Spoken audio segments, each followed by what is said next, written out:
The Richest Man in Babylon by George X. Clason. Chapter 1. The Man Who Desired Gold. Bansir, the chariot builder of Babylon, was thoroughly discouraged.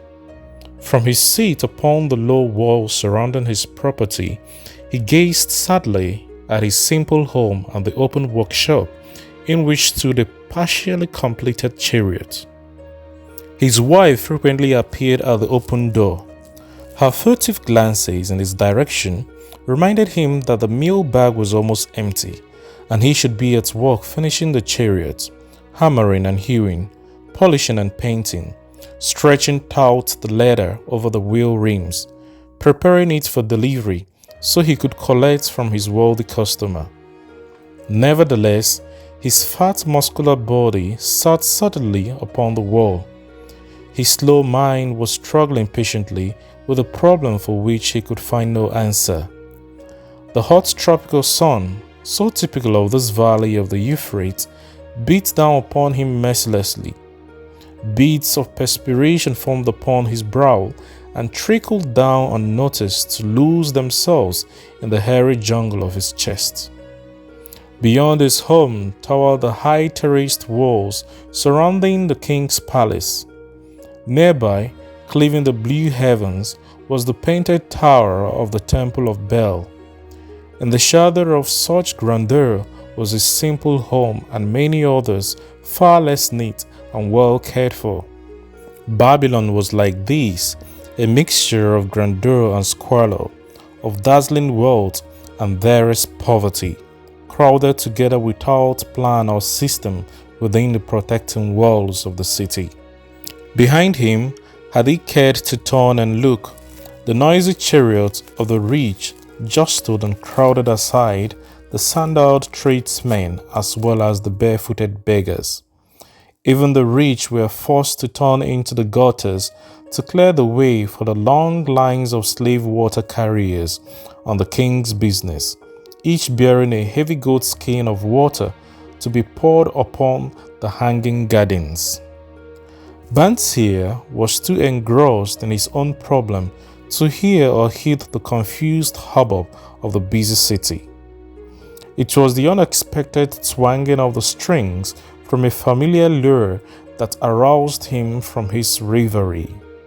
He turned and looked into the sensitive, smiling face of his best friend, Kobe, the musician. "May the gods bless thee with great liberality, my good friend," began Kobe with an elaborate salute. "Yet it does not appear they have already been so generous thou needest not to labor. I rejoice with thee in thy good fortune. More, I would even share it with thee. Pray from thy purse, which must be bulging as thou wouldst be busy in yon shop, extract but 2 humble shekels and lend them to me until after the nobles' main feast this night. Thou wilt not miss them ere they are returned." "If I did have 2 shekels," Bansir responded gloomily, "to no one could I lend them, not even to you, my best of friends, for they would be my fortune, my entire fortune. No one lends his entire fortune, not even to his best friend." "What?" exclaimed Kobe with genuine surprise.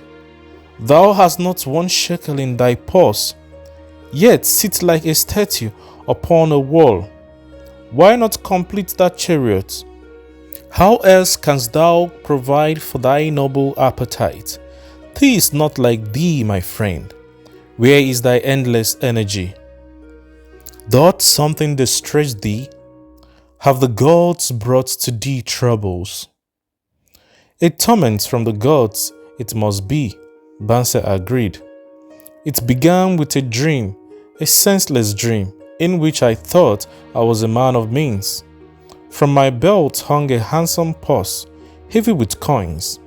There were shekels, which I cast with careless freedom to the beggars. There were pieces of silver with which I did buy finery for my wife and whatever I did desire for myself. There were pieces of gold which made me feel assured of the future and unafraid to spend the silver. A glorious feeling of contentment was within me. You would not have known me for thy hard-working friend, nor wouldst have known my wife, so free from wrinkles was her face and shining with happiness. She was again the smiling maiden of our early marriage days. A pleasant dream indeed, commented Kobe. But why should such pleasant feelings as it aroused turn thee into a glum statue upon the wall? Why indeed?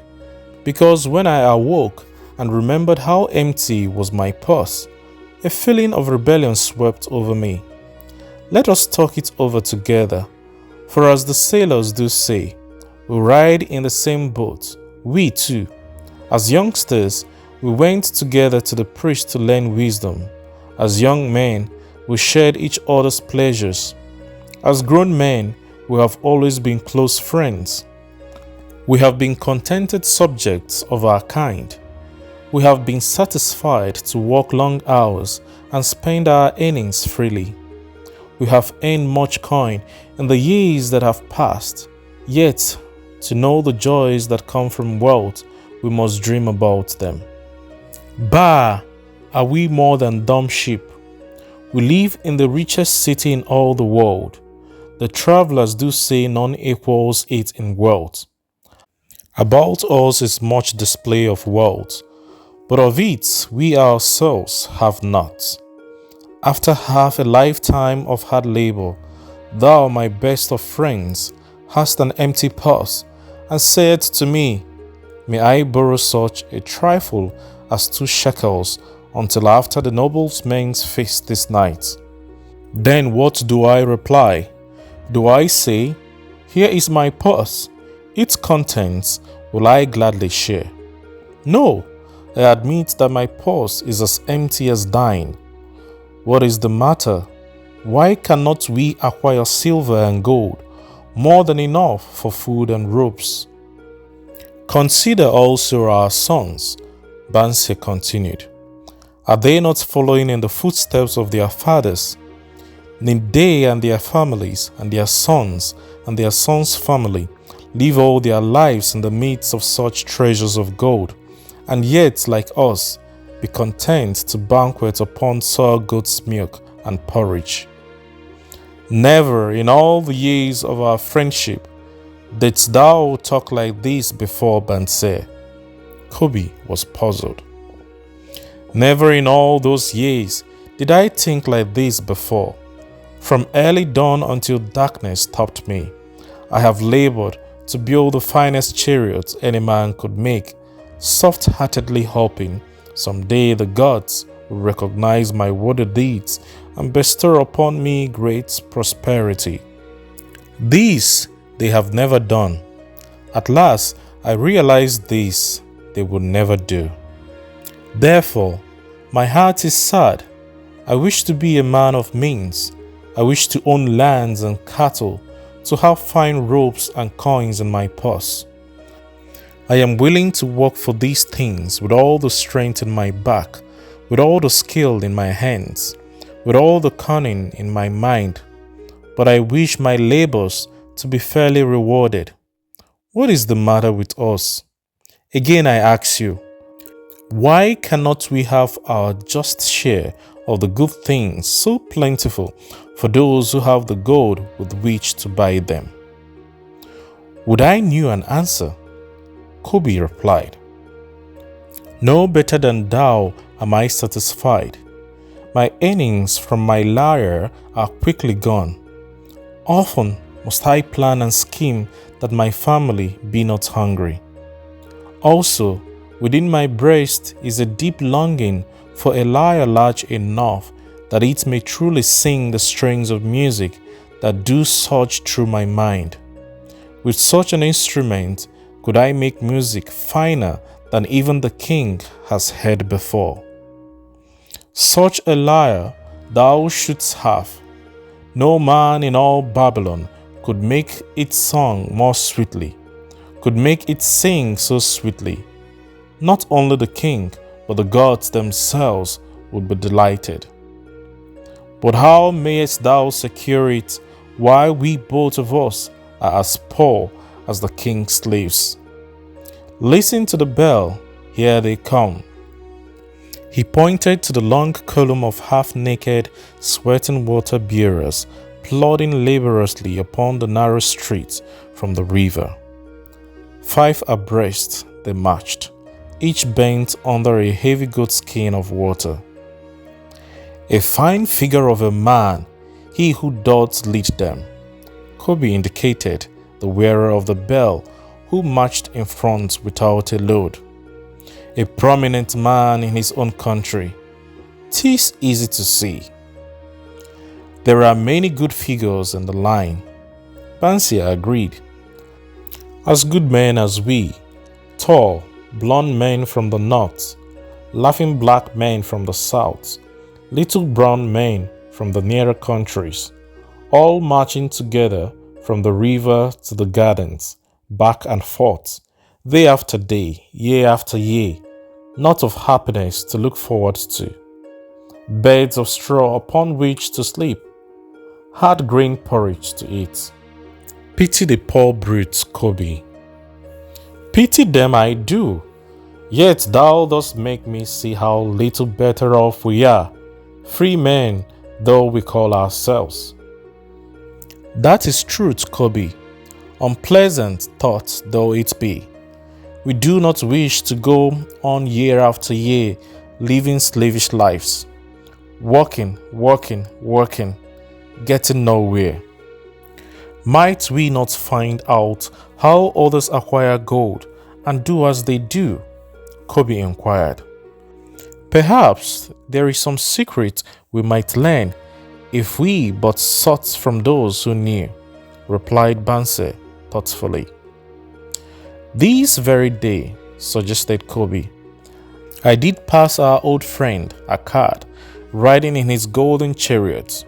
This I will say, he did not look over my humble head, as many in his station might consider his right. Instead, he did wave his hand that all onlookers might see him pay greetings and bestow his smile of friendship upon Kobe, the musician. He is claimed to be the richest man in all Babylon," Bansir mused.